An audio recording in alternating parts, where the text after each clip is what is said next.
Malthus and the Assault on Population by Murray and Rothbard. One of the first Smithian economists, and indeed a man who was for 2 decades the only professor of political economy in England, was the Reverend Thomas Robert Malthus, 1766 to 1834. Malthus was born in Surrey, the son of a respected and wealthy lawyer and country gentleman.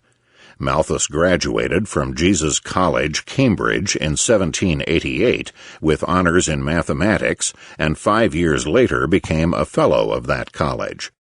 During that same year, Robert Malthus became an Anglican curate in Surrey, in the parish where he had been born. Malthus seemed destined to lead the quiet life of a bachelor curate, when, in 1804, at nearly 40, he married and promptly had 3 children. The year after his marriage, Malthus became the first professor of history and political economy in England at the new East India College at Haileybury, a post he retained until his death. All his life, Malthus remained a Smithian, and was to become a close friend, though not disciple, of David Ricardo. His only marked deviation from Smithian doctrine, as we shall see, was his proto-Keynesian worry about alleged underconsumption during the economic crisis after the end of the Napoleonic Wars. But Malthus was, of course, far more than a Smithian academic, and he gained both widespread fame and notoriety while still a bachelor. For Population Malthus became known worldwide for his famous assault on human population. In previous centuries, insofar as writers or economists dealt with the problem at all, they were almost uniformly pro-populationists. A large and growing population was considered a sign of prosperity and a spur to progress. The only exception, as we have seen, was the late 16th century Italian absolutist theorist Giovanni Botero, the first to warn that population growth is an ever-present danger, tending as it does to increase without limit, while the means of subsistence grows only slowly. But Botero lived at the threshold of great economic growth, of advances in total population as well as standards of living, and so his gloomy views got very short shrift by contemporaries or later thinkers. Indeed, absolutists and mercantilists tended to admire growing population as providing more hands for production on behalf of the state apparatus, as well as more fodder for its armies. Even those 18th century writers who believed that population tended to increase without limit, curiously enough, favored that development. This was true of the American Benjamin Franklin, 1706 to 1790, in his Observations Concerning the Increase of Mankind and the Peopling of Countries, 1751. Similarly, the physiocrat leader Mirabeau, in his famous The Friend of Man, or A Treatise on Population, 1756, while comparing human reproduction to that of rats, they would multiply up to the very limit of subsistence like rats in a barn, yet advocated such virtually unlimited reproduction. A large population, said Mirabeau, was a boon and a source of wealth, and it was precisely because people will multiply like rats in a barn up to the limit of subsistence that agriculture, and hence the production of food, should be encouraged.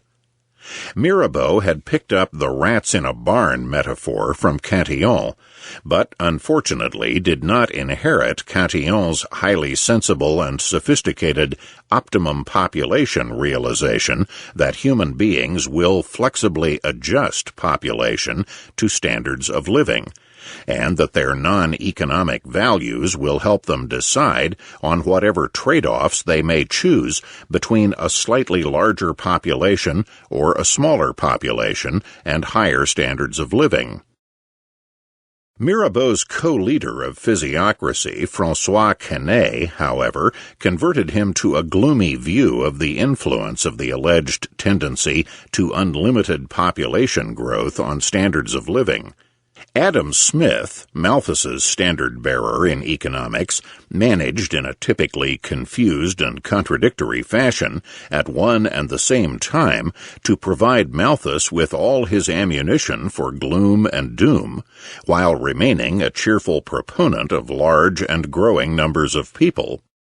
For on the one hand, Smith opined that people would indeed insist on breeding up to the minimum of subsistence, the essential Malthusian doctrine.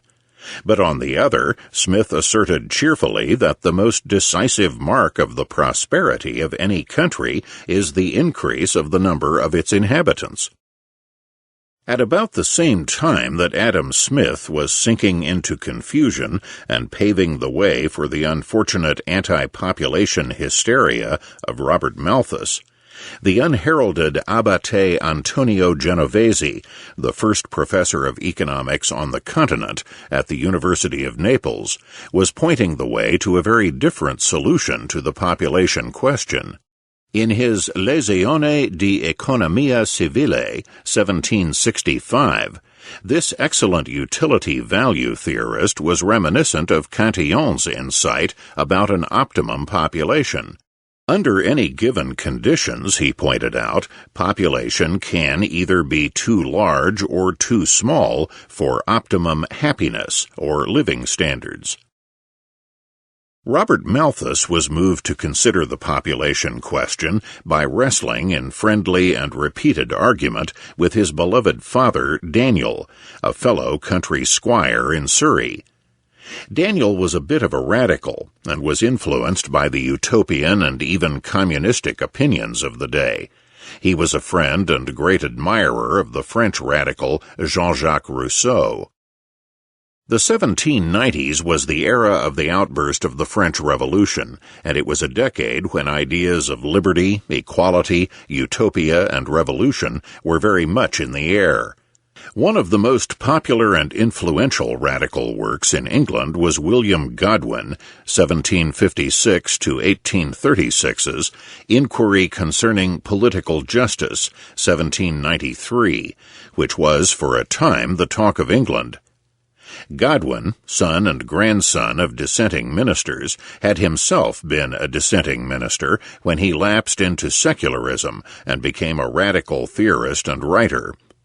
In his utopian belief in the perfectibility of man, Godwin has been generally bracketed with the distinguished French philosopher and mathematician Condorcet, whose great Paean to Optimism and Progress, Sketch for an Historical Picture of the Progress of the Human Mind, 1794, was remarkably written while in hiding from the Jacobin terror and in the shadow of his arrest and death.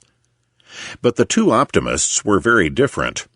For Condorcet, close friend of Turgot and admirer of Adam Smith, was an individualist and a libertarian, a firm believer in free markets and in the rights of private property. William Godwin, on the other hand, was the world's first anarcho-communist, or rather, voluntary anarcho-communist. For Godwin, while a bitter critic of the coercive state, was an equally hostile critic of private property. But in contrast to late 19th century anarcho-communists such as Bakunin and Kropotkin, Godwin did not believe in the imposition of rule by a coercive commune or collective in the name of anarchistic no rule.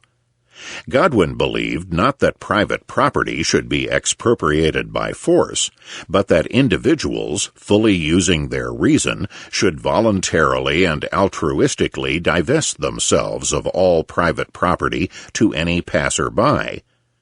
This system of voluntary abasement, brought about by the perfectibility of human reason, would result in total equality without private property. In his voluntarism, Godwin was thus the ancestor of both the coercive communist and the individualist strains of 19th century anarchist thought. In his way, however, Godwin was every bit as, and even more, appreciative of the benefits of individual freedom and a free society as was Condorcet. He was sure that population would never grow beyond the limits of the food supply, for he was convinced that there is a principle in the nature of human society by means of which everything seems to tend to its level, and to proceed in the most auspicious way when least interfered with by the mode of regulation. The Marquis de Condorcet, sensibly enough, was also not worried about excessive population growth wrecking the future libertarian and free market utopia that he envisaged for the future of man. He was not worried because he believed that on the one hand, science, technology, and free markets would greatly expand the subsistence available, while reason would persuade people to limit population to numbers that could be readily sustained. William Godwin, however, was not content with this intelligent treatment of the problem. On the contrary, in the first place, Godwin worried, in proto-Malthusian fashion, that population did always tend to press on resources so as to keep living standards down to subsistence level. He believed, however, in some sort of leap in being, a new Godwinian man, and institutions where reason would instead prevail. It would prevail, in fact, by reason making man master of his passions, to such an extent that sexual passion would gradually become extinct, and advancing health would make man immortal. We would then have a future human race of immortal and ever-aging adults, a utopia that seems impossibly dotty. The men, therefore, will probably cease to propagate. The whole will be a people of men, and not of children. Generation will not succeed generation, nor truth have, in a certain degree, to recommence her career every 30 years. There will be no war, no crimes, no administration of justice, as it is called, and no government. Every man will seek, with ineffable ardor, the good of all.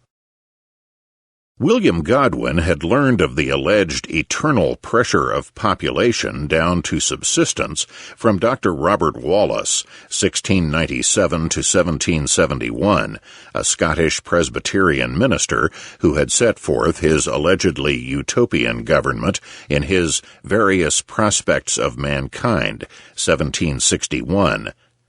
Wallace's ideal utopia was a world government which imposed totalitarian communism, compelling equality and eradicating private property. The state would bring up all children, and all would be taken care of.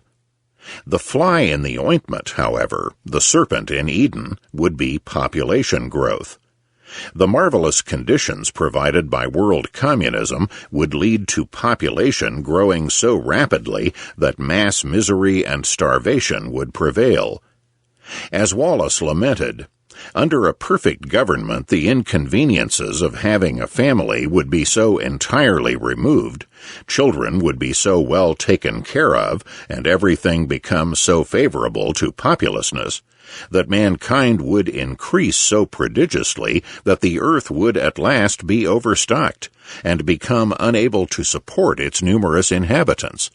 There would not even be sufficient room for containing their bodies upon the surface of the earth.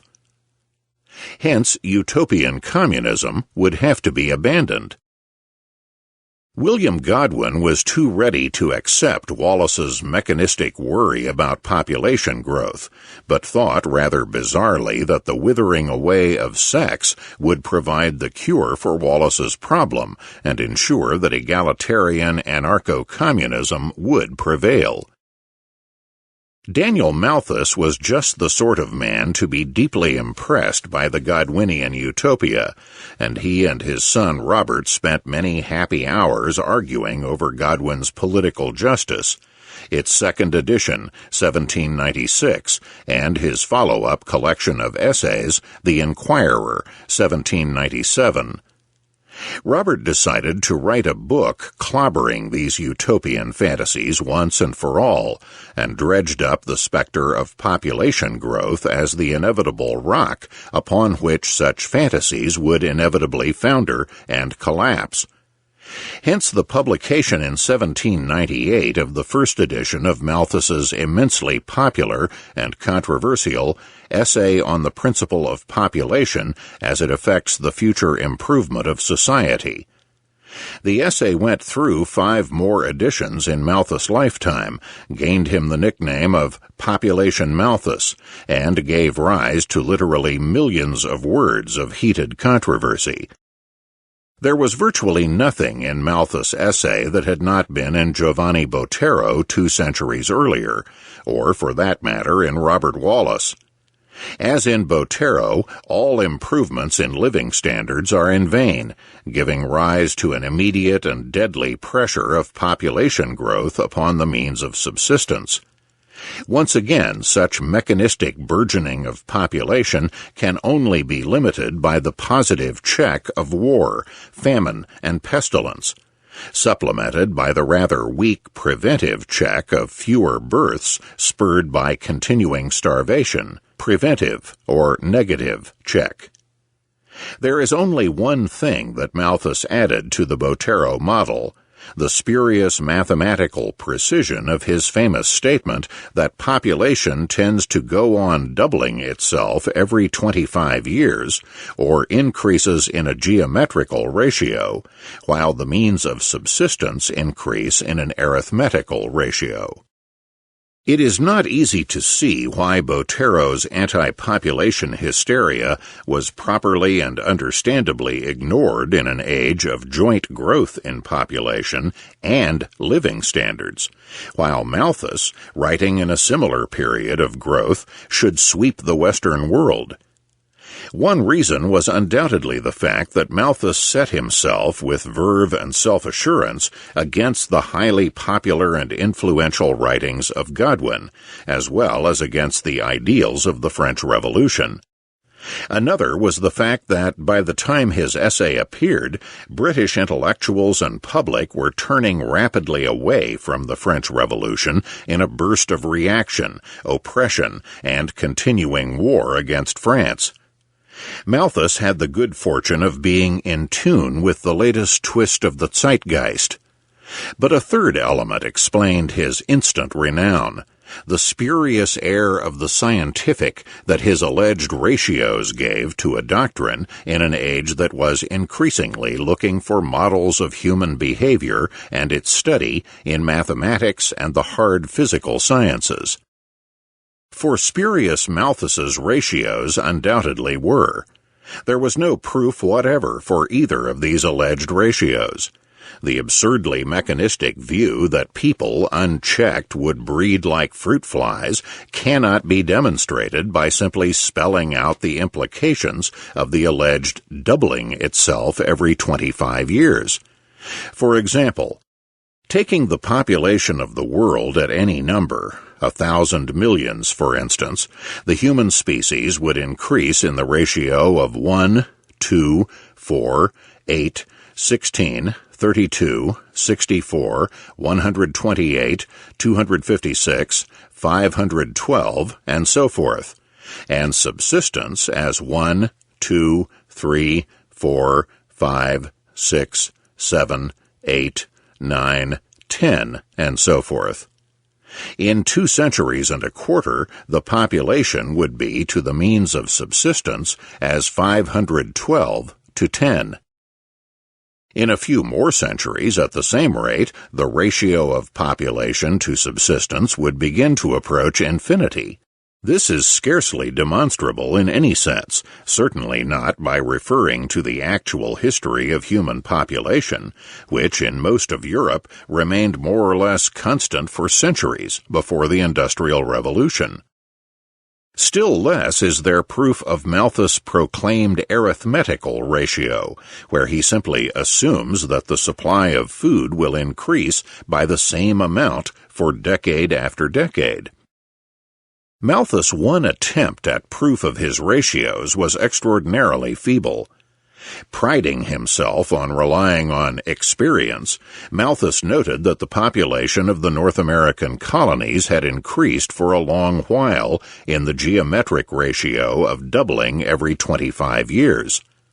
But this example hardly demonstrates the fearful outstripping by population of the arithmetically increasing food supply.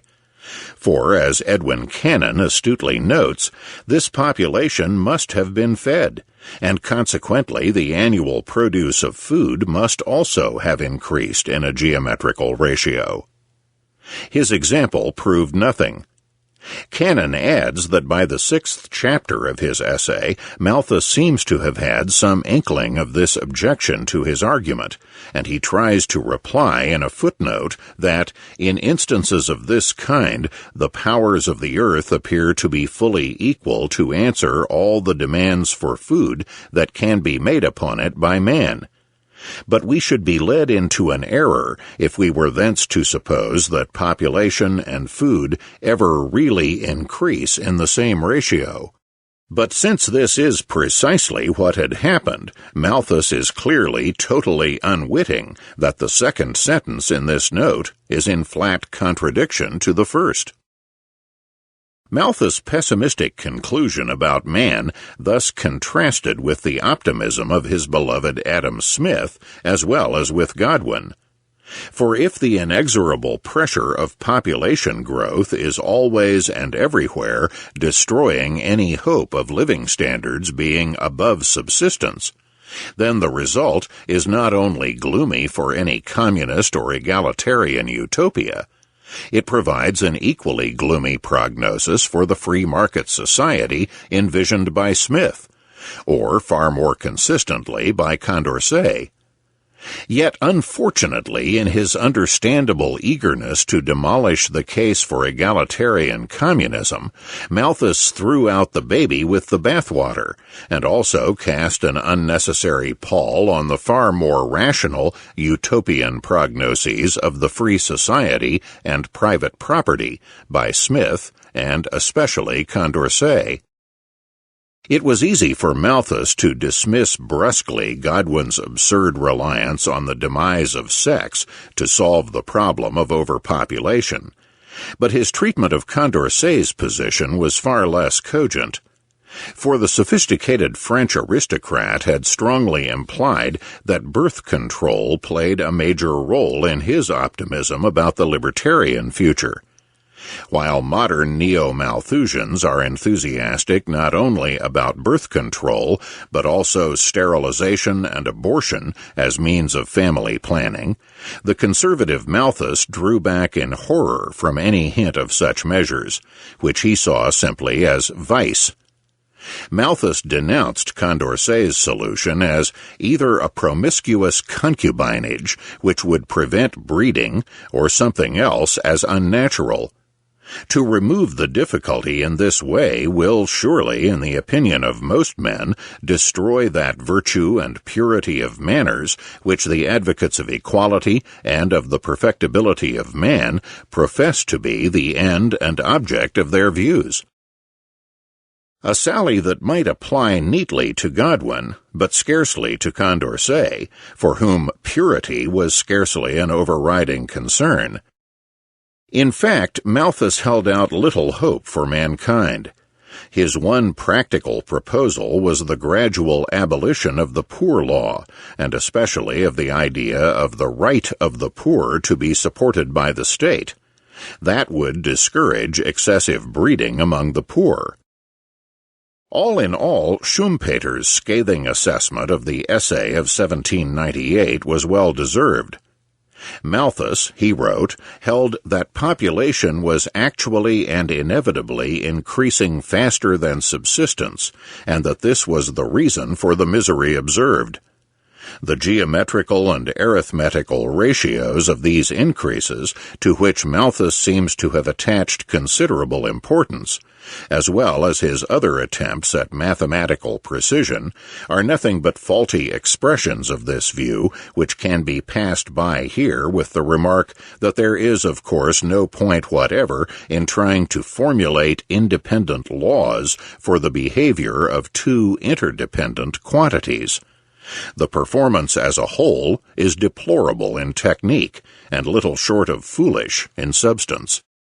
Poor Godwin, however, unfortunately did not come to a similar assessment, at least not immediately.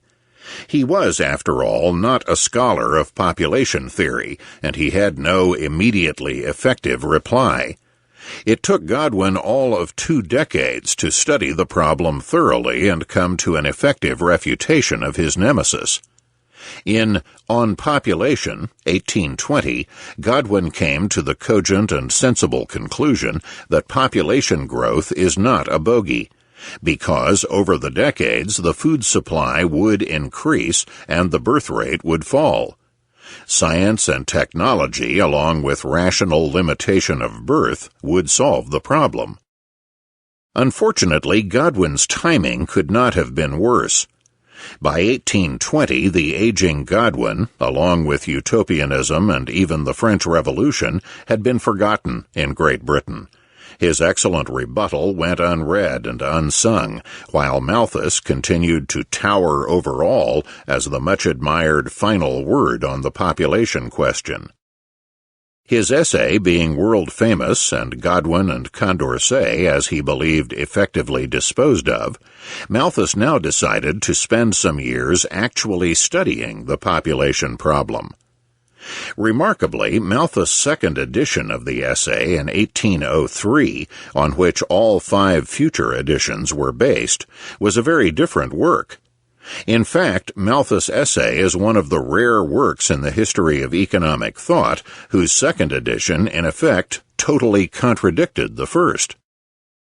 The second edition incorporated the fruits of Malthus' study on population through his travels in Europe. Filled with copious statistics, the new edition was fully 3 times the size of the first. But that was the least of the changes. For whereas in the first edition the preventive check was minor and hopeless, as well as a generally vicious possibility for solution, Malthus now acknowledged that another negative or preventive check, one that entailed neither vice nor misery, was a real possibility for ameliorating or even suspending the eternal pressure of population upon the food supply. This was moral restraint, that is, chastity and restraint from early marriage, which was moral and not vicious because it involved neither birth control nor other forms of irregular gratification or improper acts. Indeed, for Malthus, moral restraint now became the most powerful check on population of them all, more powerful even than vice or the misery and starvation of the previously dominant positive check. As a result, human beings were no longer viewed as the puppets of inexorable and gloomy forces, which could now be overcome by moral restraint and moral education. In the first edition, indeed, Malthus stood opposed to any growth of leisure or luxury in society, for such increasing ease would eliminate the extreme pressure needed to awaken naturally slothful man into working hard and maintaining maximum production. But now his view had changed.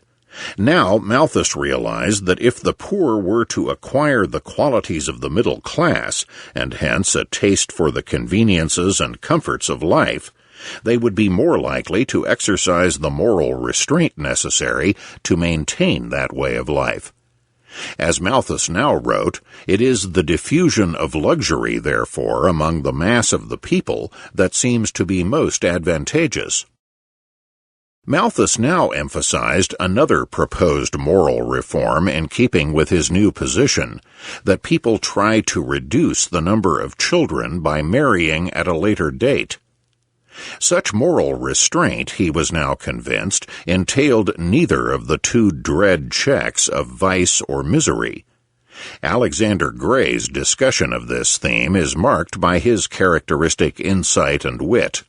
Contrary to the usual view as to what is involved in Malthusianism, he restricts himself to telling us not to be in too great a hurry to get married, with a special appeal to his women readers, who, if they could look forward with just confidence to marriage at 27 or 28, should and would prefer to wait until then, however impatiently the privation might be borne by the men.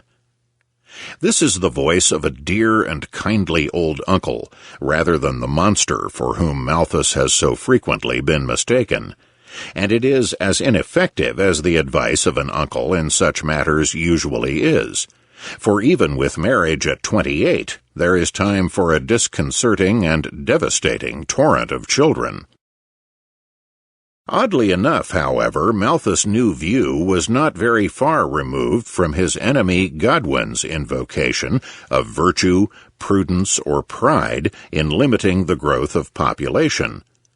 Shorn of the nonsense of the withering away of sex, Godwin was now vindicated, and Malthus seemed implicitly to agree by taking the refutation of Godwin and Condorcet, who had now faded from public view, out of the title page of the second edition.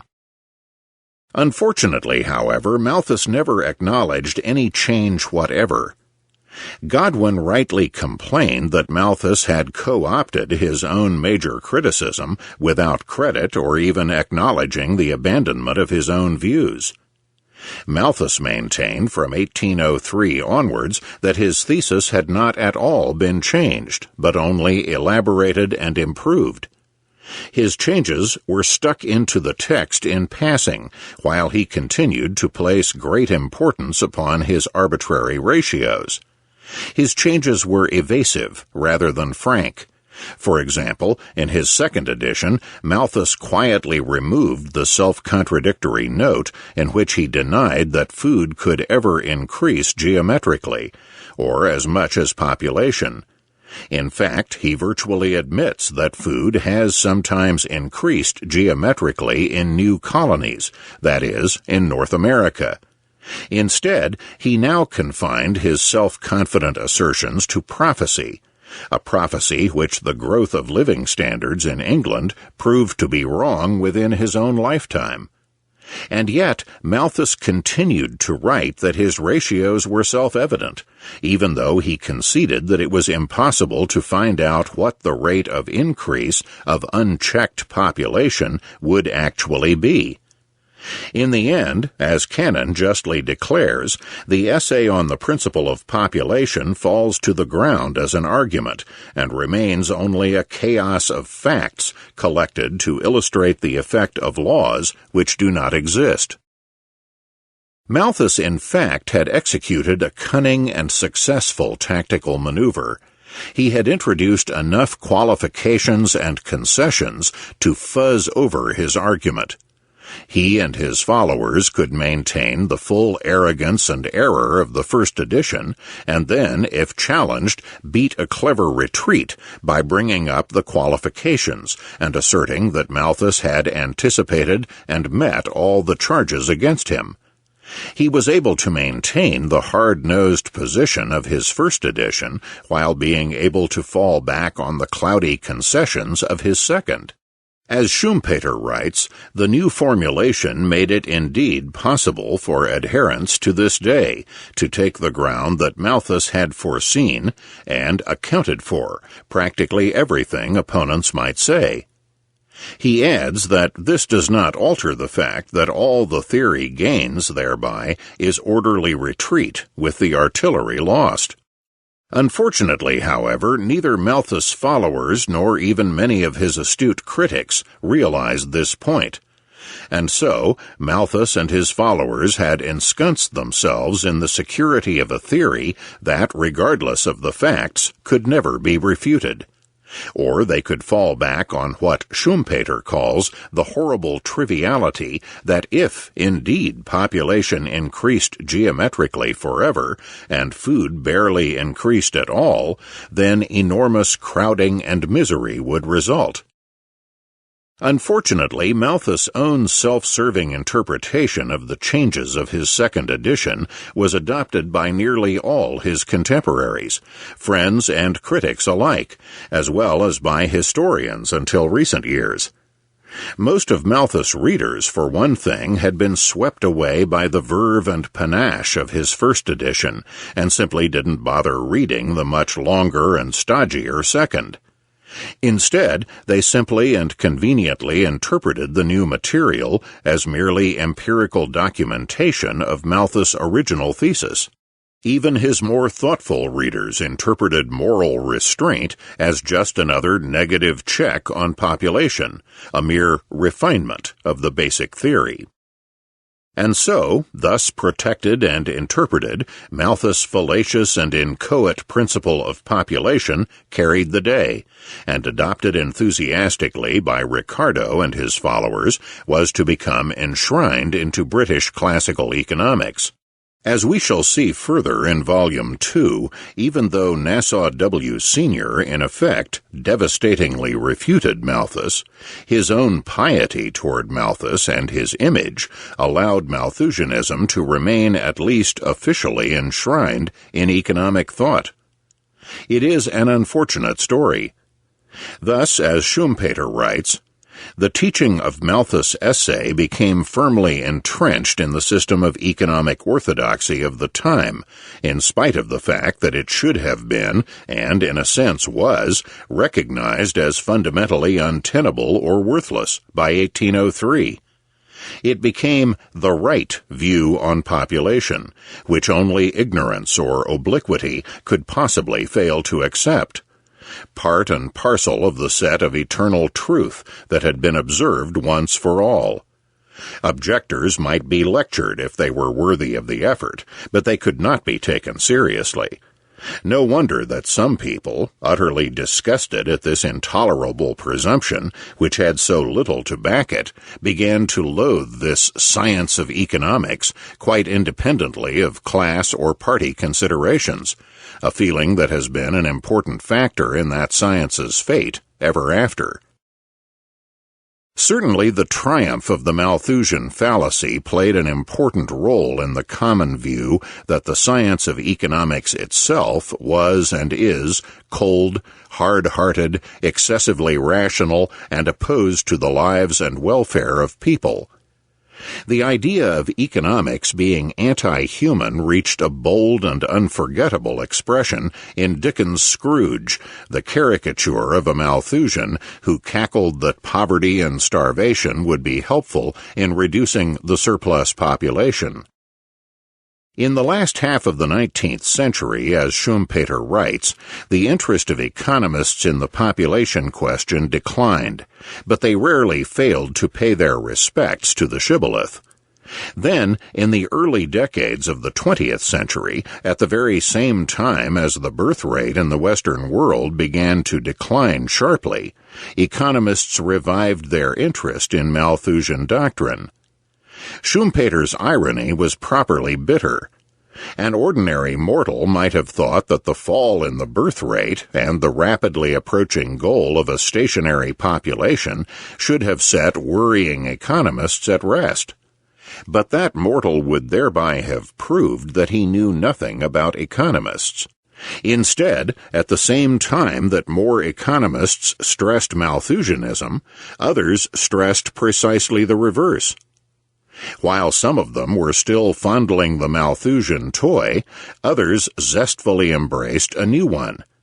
Deprived of the pleasure of worrying themselves and of sending cold shivers down the spines of other people on account of the prospective or present horrors of overpopulation, they started worrying themselves and others on account of a prospectively empty world.